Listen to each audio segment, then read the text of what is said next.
I've worked in manual labor my entire life, but I took a gig hauling trucks for a few years in the early 2000s. I got an offer for a package that I couldn't refuse in the way of full-time pay with part-time hours if I could meet the arrival times. I got insurance benefits, everything an employee dreams about. I got my commercial driver's license as well as a few other certifications, and found myself on the road just a month or so later.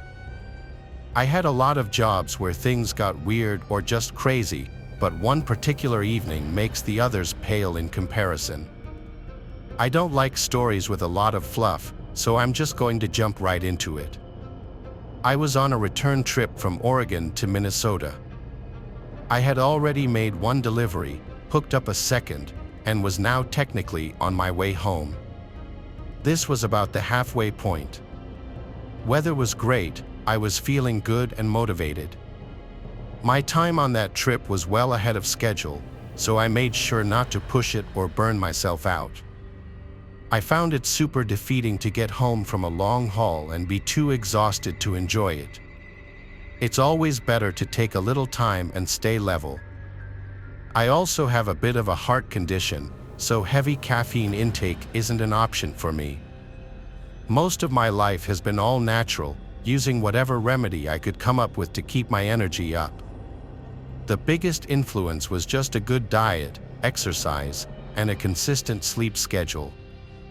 That means I stopped every night generally at the same time, got a good amount of rest, and that's it. Many of my trips were clocked to the very last second, but I managed to always arrive on time. I passed over the Idaho border and started gunning through Montana. Lots of beauty, but ultimately not much in the way of civilization out there. The route took me through Missoula and some more established townships. Between them, though, you'd be lucky to find a service station of any kind. Rural stretches like this always kept me on my toes, as I'd heard horror stories about guys running out of gas, blowing tires, or encountering engine trouble. There isn't help for 75 miles in each direction. On top of that, some of these rural stretches don't see a lot of traffic. Some early mornings, I wouldn't see another car on the road for an hour at a time. I had my eyes set on a trucking station out in the middle of nowhere between Bozeman and Livingston. I'd roll through Bozeman around dinner time, grab a quick bite to eat, then push on towards the station. I'd let my food settle and digest a bit. After an hour of driving, I'd hit my target, pull over, and be totally ready for bed. I liked routine, structure, and having a plan. That night, everything was supposed to be simple. At first, it was. My plan was going smoothly. I got dinner, gassed up, experienced little to no traffic, and was back on the road in no time. Soon, I found my head swimming from the digestion and long day of driving. But there it was, some lights out there alongside the highway. You know exactly what I'm talking about, those big concrete pullouts on the side of interstates every 100 miles or so. They usually have a bathroom, vending machine, trash cans, everything people living on the road might need. I pulled in and found a rare sight. Not a single vehicle anywhere. No one was using this rest station, and I liked that. There's a kind of security in being solo, if that makes sense. I let the truck cool down, locked everything up, then crawled into the living space in the back. My area was very simple: a bed, small table attached to the wall, and an overhead shelf to store most of my belongings. I also had a little makeshift power cell which I used to charge a portable flip DVD player that had both the player and a screen. It was one of those inventions of the 2000s that could have only been popular then. I settled in with my big blankets and pillows and watched one of my favorites, Resident Evil or Reign of Fire, an action thriller of some kind. Despite the shooting and explosions, I fell asleep just after 30 minutes. I closed the DVD player and surrendered to the darkness inside my cab. It must have only been a couple hours later when something woke me up. I couldn't place it, but I knew something jarred me. I have a habit of snoring occasionally, and when I do, I sometimes wake myself up with one of those louder rips. I thought maybe that's what happened, so I snuggled in for a few more hours of sleep. I like to hit the road before sunrise and get those extra miles in before the rest of the world wakes up. Just as I closed my eyes though, I heard it, the sound that woke me up.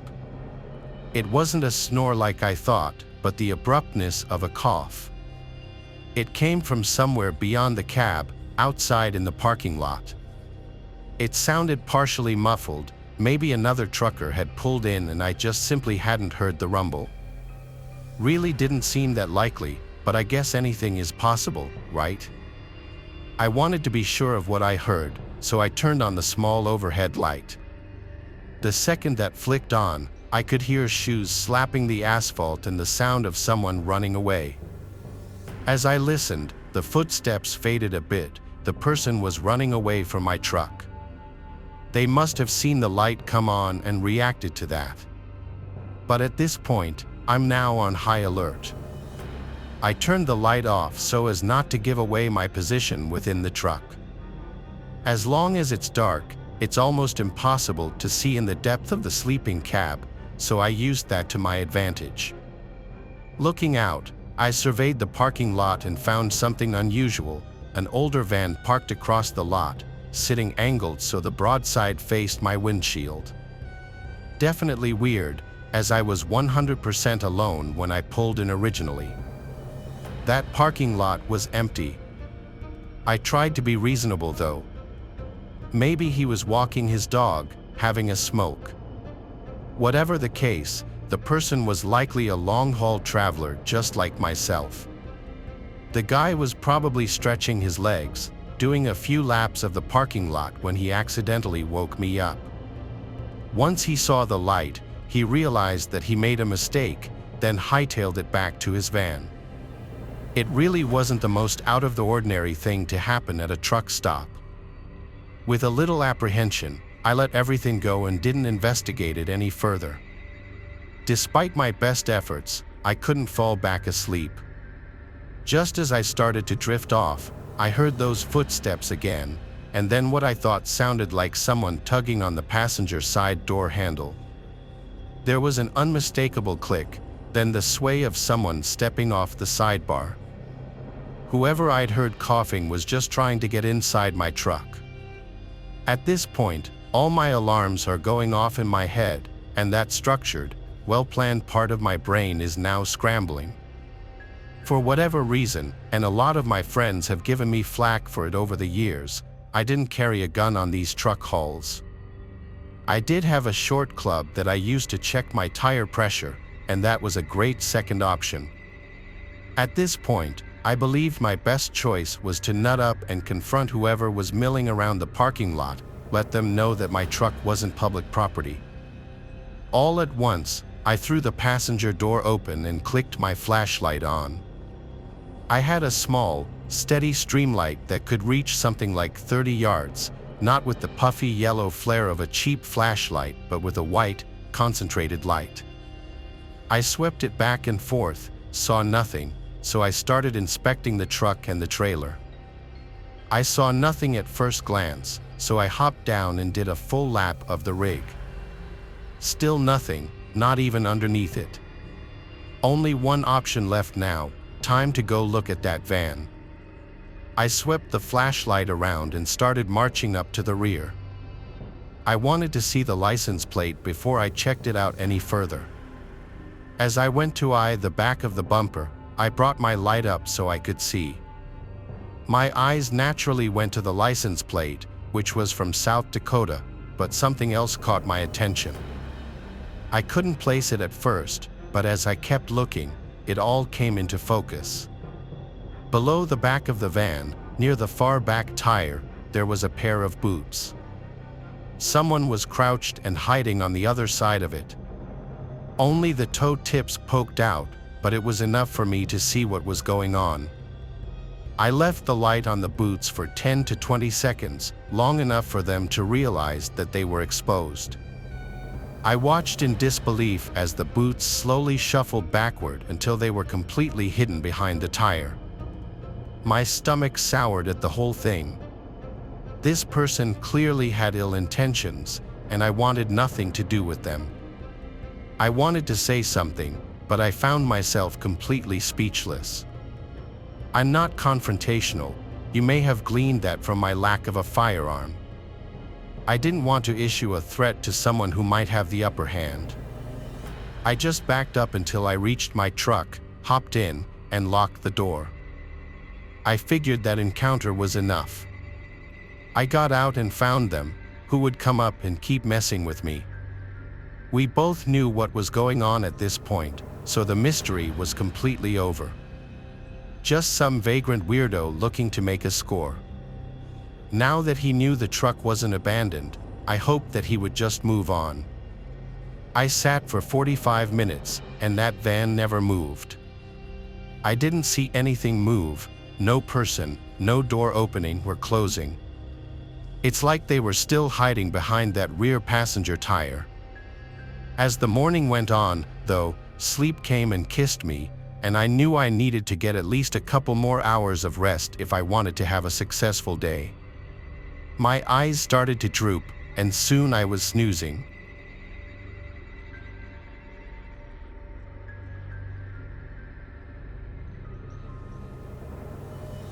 My name is Arthur. I've been a trucker for various companies for the better part of 15 years now. Things have become pretty routine at this point. Pick up the goods and materials, verify them for accuracy, and deliver them as instructed. We're not paid by the hour, so efficiency is the most important thing in this line of work. For someone like me who's been doing this forever, I like to think I can outwork all these young guns that are snapping these jobs up. This isn't always great, though. Usually, I push myself to the absolute limit when it comes to functioning on barely any sleep. 4 years ago, I was working for a warehouse based in North Dakota.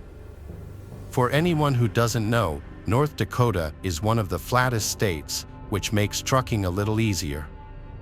This also meant that skipping out on a few hours of sleep could mean the difference between employment and getting the sack. It was a chilly Tuesday morning in May.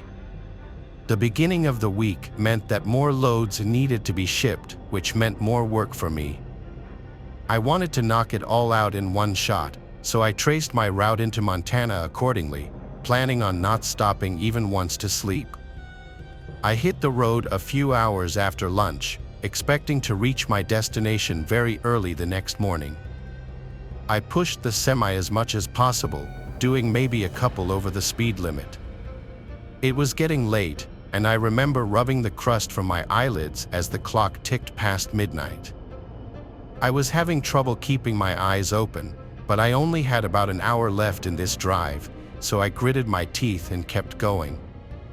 My buddy Tristan, who was also a trucker, introduced me to smelling salts when I first started out. If you don't know, smelling salts are basically some kind of crystals in a little bottle. One sniff and you're wide awake. You had to be careful, though. Too many back-to-back uses could be dangerous, or at least that's what Tristan told me. They burn your nose a little bit, but whenever I needed a boost, I'd reach for the smelling salts first. This was one of those times. I took a big whiff and shot my head back, my reflexes taking over. I felt the adrenaline course through my body and hoped the feeling would last the rest of the drive. A half hour shot by, and I was really struggling. I felt myself start to doze off, and the blare of my truck drifting into the shoulder jolted me awake. This was getting dangerous, I thought. I had to pull off. I was all alone on the highway, but there was nowhere to pull off. There were just woods on either side of me. I slowed the truck down, searching desperately for somewhere to pull over. At this low speed, my headlights pierced through the darkness, and I was able to see a lot more. As I looked around, I saw something that confused me. There was a purple dress lying in the middle of the road. What the hell, I thought, rubbing my eyes. Was I hallucinating? I blinked like 6 times just to make sure I wasn't going crazy. It was real. I approached the dress with my truck and stared at it as I rolled by. In hindsight, this should have been more of a red flag, but I think I was just too exhausted to process what was going on. About 200 or so yards away, I passed a pair of shoes. Now I was starting to freak out. What the hell was going on? I passed the shoes, praying to God there would be a place to pull off soon. My old man Finn was a super religious guy, so I clutched his old cross and hoped he would come through for me. A little further up the road, I saw a bunch more random clothing, some of which looked like little kids' clothing. This time, I stopped the truck. The panic started to set in. Something was very, very wrong. I sat in the driver's seat with the truck at a standstill. I was expecting something to happen, but it never did. So I did what my instincts told me to do. I stepped out of the truck and went to inspect the clothing. I still remember the feeling of the chilly morning air piercing my skin, which definitely helped my exhaustion. I approached the pile as cautiously as I could. It was indeed kids' clothing. It looked like there were both boy and girl pieces of clothing in the pile. I looked around into the woods, but I couldn't see much of anything in the darkness. I had my head on a swivel, worried that this was some kind of trap. I decided it was not my business to figure out what was going on, so I made my way back to my truck. Just then, I heard a crunch from the left. I whipped around, trying to see what was there. I stood there, waiting to hear another sound. After about 30 seconds, there was another crunch, but this time from the opposite side of the road. My survival instincts kicked in, and I sprinted towards the truck. I jumped into the front seat, but just before I slammed the door, I heard a child's scream ring out. I froze, my heart bursting out of my chest. I was caught at a crossroads. I wasn't going to fight some random people in pitch-black woods, but I couldn't just abandon some helpless kids either. Before I could make a decision, another almost identical child's scream rang out. Without thinking, I turned the truck on and pointed its nose toward the spot in the woods where I heard the noise. My headlights lit up about 30 yards into the woods. There were 3 or 4 people, one of whom was holding a massive speaker. They ducked behind a couple of trees as my truck lit them up, but I had exposed them for just enough time to make out what they were doing. They hid from the light before I could really make out any distinctive features, but I swear on my old man Finn's grave, they were holding up a speaker, trying to lure me into the woods with a fake kid screaming. I was just in shock. I just sat there staring at the trees those people had just hidden behind. I reached for my phone to call the police, but before I finished dialing, I heard a thump from the body of the truck. Someone had thrown something from the other direction. I was done. I turned back to face the road and slammed on the gas. As I sped off, I could make out a person on the other side of the road. He shouted something I couldn't understand before launching something at the truck that cracked the glass of my passenger side window. I drove the final hour in silence. I was too scared to process what had just happened, but there was no way in hell I was stopping to sleep in those woods. I completed my delivery and then knocked out. I must have slept for 10 hours straight. When I woke up, the first thing I did was call the police, who told me they'd investigate those woods and give me any updates. I then thought about,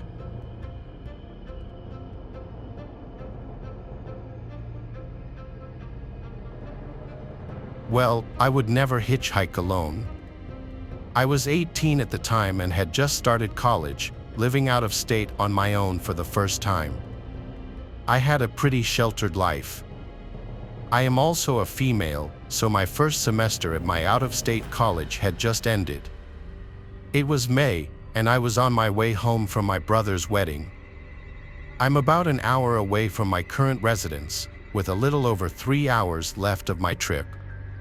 Everything is going great, and I'm just cruising with the traffic.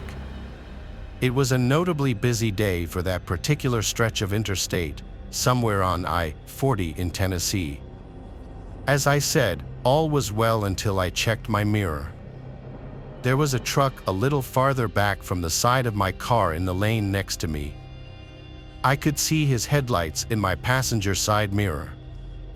I looked up because, even though it was the middle of the afternoon and super sunny out, this dude was flashing his lights at me.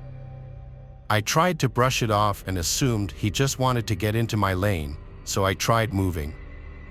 He stayed behind me the whole time, not letting any other cars get between us. He kept flashing his lights at me, and I looked up at him. He waved and honked. This was a red flag, but I took it the wrong way. I thought, oh, I wonder if he's signaling me to pull over. I hope nothing is wrong with my car. The only reason I thought this was because, the week before, I had gotten a hole in my tire and had it patched. I was worried that the patch had fallen out and that my tire was going flat as I traveled. I'm freaking out about my car and plan to pull off at the next exit. Fortunately, it comes up quickly, and there is a gas station with some customers visible from the exit ramp. I head there and pull up at a gas pump. Curiously, the trucker follows me off the interstate and into the same parking lot, but he parks in a designated truck zone. I get out just before he parks and walk around my car, doing a quick inspection. I see him start to get out of his truck, and I decide to buy gas, even though I filled up before I left. As I swiped my card to pay for my gas, the truck driver had reached my car. Lucky for me, since I was already pretty freaked out by him following me off the exit, I had my phone in my hand with 911 already dialed, so I would just have to hit the call button. I left my driver door open and stayed between that and the gas hose, with him standing a few feet away from the back end of my car, the hose separating us. The first thing this guy says to me is, "Well, aren't you a pretty thing?" I'm screaming in my head now, imagining all possible scenarios for an emergency escape. He looked to be in his late 30s or early 40s and about 170 pounds. Me, I was 18, 125 pounds, without much muscle or fat anywhere on me. I wouldn't have been able to fight back much anyway. I told him thank you. He offered to buy my gas, and I declined, saying my parents gave me money. I was actually worried that he would expect something in return if I had taken his offer. He asked me questions like where I was from, where I was going, etc. Something went off in my head that just said lie, so I did. I didn't tell him what college I really went to, where I was really headed, or what I was doing. Nothing. My gas was done pumping after about a minute. With that, I told him goodbye, jumped in my car, and got out of there. I kept an eye on him as I left, making sure he didn't follow me any longer, and he didn't. I never saw him again. I don't know what he wanted with me that day, whether it was just to tell me how attractive I was or if he had something much worse planned. I really regret not reporting him to the police.